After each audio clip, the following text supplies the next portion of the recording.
Hello viewers, তো একটু দুষ্ট বিড়াল ইঁদুরের মাথায় বাড়ি মারলো এবং ইঁদুরটিকে নিয়ে বিড়াল বাড়িতে চলে এলো এবং ছুরিতে ধার দিতে লাগলো। সেই সময় ইঁদুর তাকে মেরে অজ্ঞান করে ফেললো আর বন্ধুদেরকে ফোন দিল ইঁদুর। আচ্ছা ঠিক আছে বন্ধু, এখনই আমরা সবাই তোমার এখানে আসতে। মোটর সাইকেল নিয়ে অনেক স্পিডে ইঁদুরের দল চলে এলো এবং বিলাইকে গাছের সঙ্গে বেঁধে ফেললো।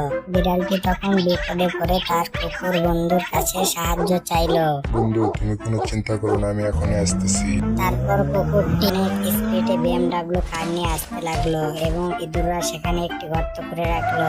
কুকুর এসে তার ভিতরে পড়ে গেল। কুকুরটিকে একটি রাশিয়ান ট্রাক্টরে করে নিয়ে চলে এলো এবং বিড়ালের পশমগুলি কেটে নিল। তারপর কুকুরের পশমও কেটে নিল। তারপর তাদের মাংস পিস পিস করে কেটে নিল এবং তা রান্না করতে লাগলো। তারপর সবাই মিলে একসঙ্গে খেলো। বন্ধুরা, আমাদের কাছে যদি ভিডিওটি ভালো লাগে তাহলে একটি সাবস্ক্রাইব